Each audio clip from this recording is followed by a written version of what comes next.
Page 2 now. The Islamic State of a continued assault on Syria and Iraq. Here's the latest. IS terrorists are holding a Jordanian pilot hostage. His plane went down near Raqqa. The terrorists claim they shot it down with a heat-seeking missile. Now, this is the first coalition aircraft to go down over territory seized by the Islamic State. Meantime, in Kobani, U.S. and Arab allies are targeting the Islamic State along the Turkey-Syria border. The strikes have reportedly slowed the IS advance. However, the terrorists are still gaining ground and strength.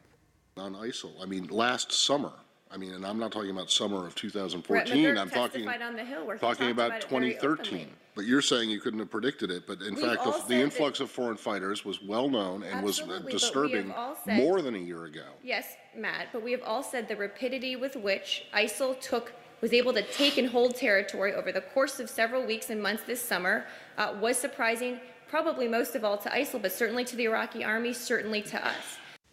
Now, Amnesty International has a new report on the Islamic State and what it is doing. It should be of little surprise, but the report details the torture, including rape and other forms of sexual violence suffered by women and girls of Iraq's Yazidi minority. That is only the tip of this despicable iceberg. So, are we getting an accurate full picture of what's happening in Iraq and Syria right now? Joining me now from RescueChristians.org, Waleed Shoebat. Waleed, we hear about the successes from this administration, specifically the State Department, the allied successes in the missions. But on the other hand, we are hearing about how the Islamic State is becoming entrenched, especially in certain portions of Iraq. What are your people, your boots on the ground, telling you what's going on in terms of the territory held by Islamic State right now? Well, it's nearly the size of the UK.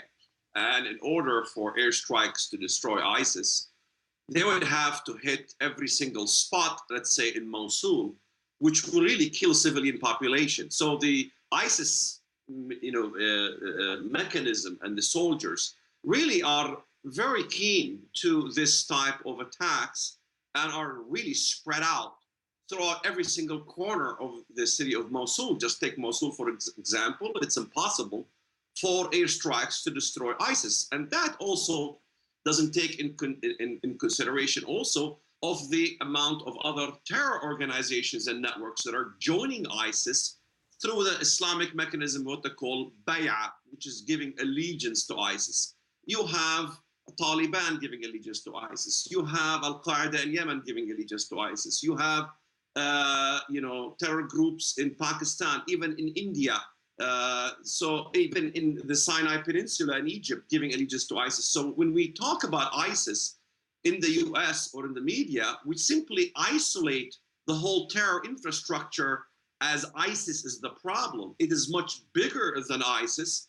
And it's becoming a very viable state. They're minting their own coinage. They're really having a viable state in that region, in which, in the future, nations around the Islamic Khilafah or Islamic State would have to deal with ISIS as a viable entity. So it looks like to me, as we share a lot of these, praise reports of drones and all kinds of attacks against ISIS. Sure, it does take a toll on ISIS, but ISIS is really growing leaps and bounds, even in Pakistan. We have a major problem in Pakistan in which you see the graffiti all over the streets supporting ISIS. 90% of Pakistanis have no problems with the type of crimes and genocide that ISIS commits. So really, if it spreads into Pakistan, it's a much bigger problem. We have a nuclear problem in Pakistan. Right. And of course, the government has aided and abetted in the nuclear proliferation from the eons of time. So we have a major problem in our hand,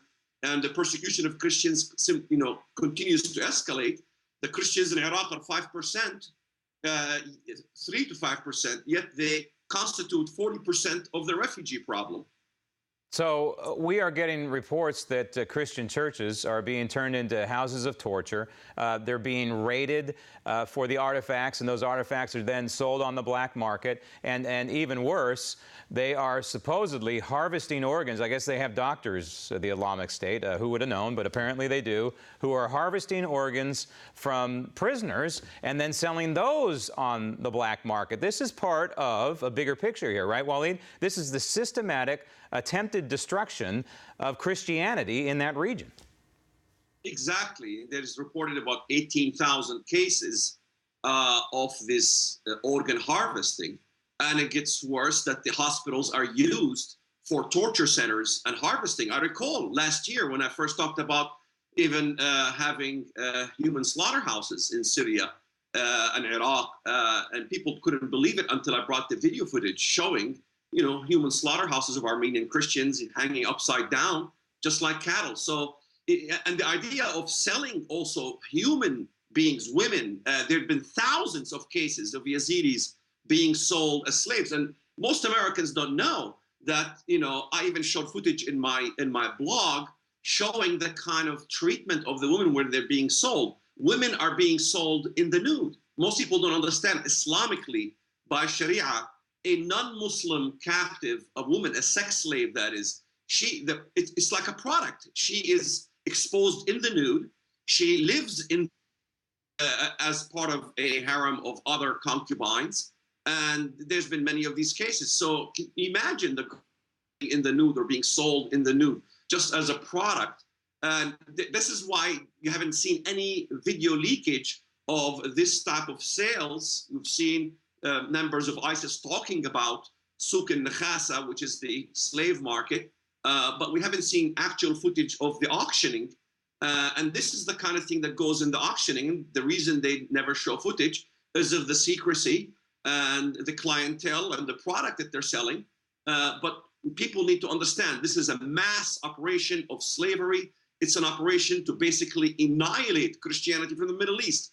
The Middle East had in Iraq and Syria had 1.5 million Christians. Now it's coming down to nearly 1/2 of the Christian population gone. Waleed, we're against the clock here. About 30 seconds left. 2015. What is it we, that is the West, need to be doing differently in 2015 in order to defeat Islamic State? Well, we need to identify that the problem is Islamic fundamentalism, period, not just ISIS.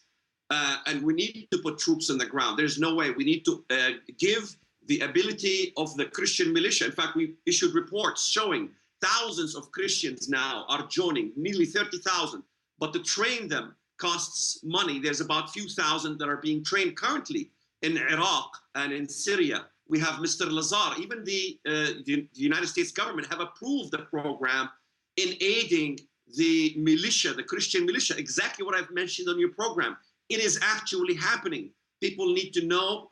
We shared the information in our blog of how people can donate and begin to help in actually making the resistance that is necessary for Christians to remain in that land and to defeat ISIS. And that's not an impossibility. The Israelis helped the Maronites in the past, which basically they defeated the PLO. Right. This same thing could happen by aiding the right people to fight the ISIS agenda, and that is really aiding the Christians in Syria and in Iraq. All right, Waleed, I want to wish you a Merry Christmas, and please keep up the good work at rescuechristians.org.